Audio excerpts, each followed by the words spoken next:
Olá! Considerado um avanço institucional, o Estatuto da Criança e do Adolescente, o ECA, regulamenta a proteção integral prevista pela Constituição e passa a considerar crianças e adolescentes sujeitos de direitos. Mas passados 30 anos, como está a implementação do Estatuto?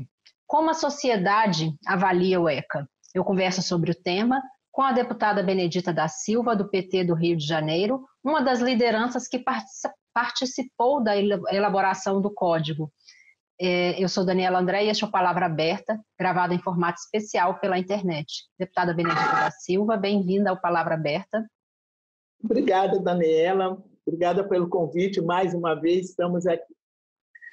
Deputada, a senhora que foi uma das lideranças aí diretamente envolvidas na elaboração do Estatuto, na Constituição e depois no Estatuto da Criança e do Adolescente. Conta pra gente um pouco como é que foi essa efervescência e essa mobilização da sociedade que houve na época para se trazer a proteção à infância depois dos anos duros aí da ditadura.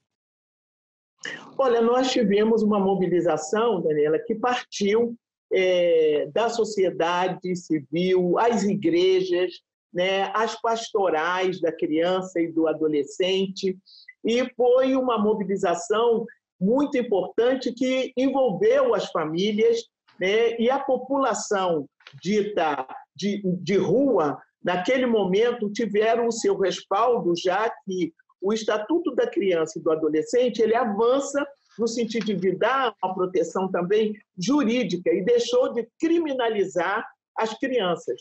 Mas ainda assim, após 30 anos, nós ainda temos a criança sendo vítima constante da violência. Algumas não têm ainda a sua certidão de nascimento, tem um índice enorme ainda em situação de rua, e foi uma das questões que nós debatemos e discutimos nesses 30 anos. Deputada, especialmente nessas populações mais vulneráveis, o que está mais difícil ainda avançar nos direitos das crianças depois de 30 anos?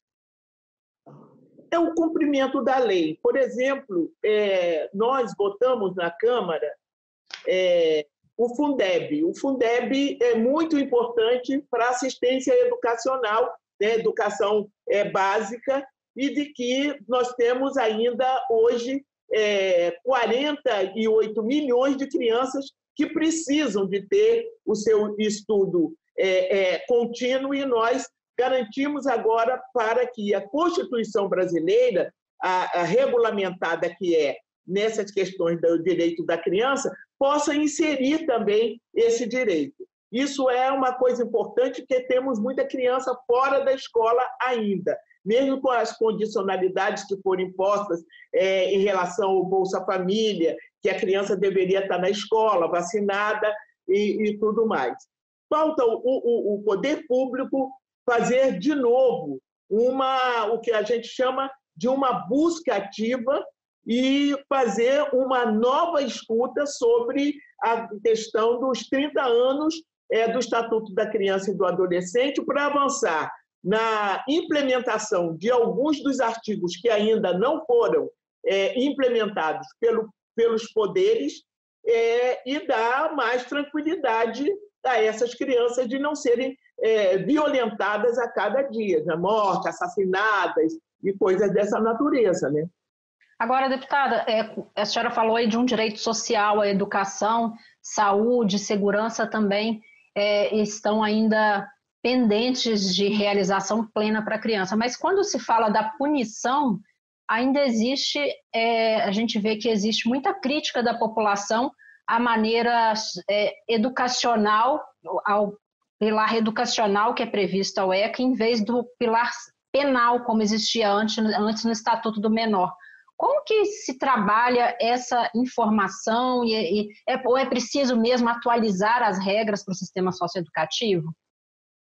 É preciso, sobretudo, aplicar a lei, porque a lei aplicada ele tem uma punição adequada, mas que dê condição dele ter um crescimento, de não voltar àquela prática. Hoje nós não temos Nós temos as instituições, a maioria das instituições, que esse é um dever do Estado, dar proteção a essa criança, não só na educação, na saúde e na segurança, mas os nossos órgãos, eles estão obsoletos, eles não têm um equipamento, eles falam, ressocializar. Ressocializar como? Se ele tem o mesmo tratamento que se dá a um sistema caótico presidiário para uma criança, para um adolescente. E nós estamos vendo uma outra coisa que o próprio Estado está violentando as regras quando ele abusa no sentido de armar todo mundo. Vamos armar todo mundo. O que isso significa? E quando um governador diz que é para atirar na cabecinha, quando festeja, quer dizer, nós estamos vivendo esse mundo de violência enorme e que fere o Estatuto da Criança e do Adolescente, porque o que se tem agora é só isso, é punir, e a punição tem levado à morte. A punição que tem dado não tem a ver com o Estatuto da Criança e do Adolescente, está levando eles à morte. Ele é um negrinho, é um pobrezinho que está na favela, que está na rua, é o tal do pivete, né, que está no sentimento. Então, é preciso que a sociedade brasileira assuma de que criança é criança, morando aonde estiver e da raça que ele for. Ele pode ser indígena, branco, negro. Não podemos dar dois tratamentos a essa criança, ainda que tenhamos a lei como Estatuto da Criança e do Adolescente, mas a realidade é essa. Os presídios é praticamente um presídio, não uma instituição que possa ressocializar essa criança e dar proteção para ele. Ele vai voltar para onde quando sair de lá? Vai praticar? Qual é o que nós temos, o que nós oferecemos a ele como segurança de uma intervenção social e de acompanhamento? Será que a sociedade só lembra desses meninos e meninas quando há infração, deputada, e a prevenção fica de lado? Exatamente isso. Não há prevenção, há punição.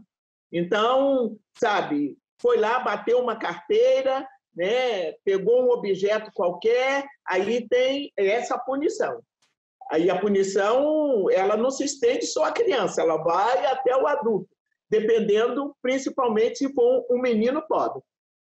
Agora, a senhora falou aí um pouquinho de racismo também. Como é que o racismo estrutural afeta as crianças e os adolescentes negros, deputada? Afeta desde a sua infância, que, primeiro, o abandono total, né? A discriminação que se faz, o bullying que se faz, né, ao perfil, à característica daquela criança, né? Renegam essa criança. Ela cresce sobre isso. Invisível do ponto de vista das coisas boas, das boas práticas, mas visível nas coisas ruins, como se elas fossem a única responsável pela situação que ela se encontra, seja uma situação de pobreza, né, o racismo que ela sofre. Então, isso está dentro de nós. Então, nós temos que ser antirracista. E as crianças negras sofrem, até mesmo quando nós vamos tratar de uma situação como o coronavírus, né, e que o Estatuto da Criança dá toda a proteção para essas crianças. Você vai nesses espaços e vê quantas crianças estão protegidas nesse momento de se contaminarem, porque a princípio eram só os idosos, mas nós estamos vendo os jovens e adolescentes indo embora. Como eles se contaminam? Quer dizer, são os mais vulneráveis nisso tudo. Então, falta exatamente isso, porque o abandono se dá pela questão racial e pela questão social. E o racial leva a que cometa-se crime contra essas crianças, além da violência do abandono.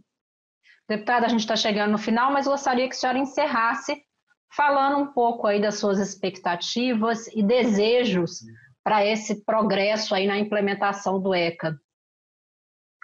Olha, nós desejamos, estamos todos com os movimentos, as igrejas, todas aquelas e aqueles que colaboraram até hoje com o Estatuto da Criança e do Adolescente na sua elaboração, né? Nós estamos mais envelhecidos, mas ainda estamos aí nessa trincheira para que os governantes, seja no âmbito municipal, estadual federal e também na questão judicial, que possam nós reavaliarmos esses 30 anos e ver o que avançou, né, e aquilo que não foi cumprido até agora e o que nós devemos fazer ainda para proteger as nossas crianças e os nossos adolescentes. Dê a eles um grande futuro, cumprindo a nossa Constituição. Obrigada, deputada. Eu que agradeço. Está chegando ao fim esta edição do Palavra Aberta. Eu conversei com a deputada Benedita da Silva, do PT do Rio de Janeiro, sobre os 30 anos do Estatuto da Criança e do Adolescente. Obrigada por sua audiência e até a próxima edição.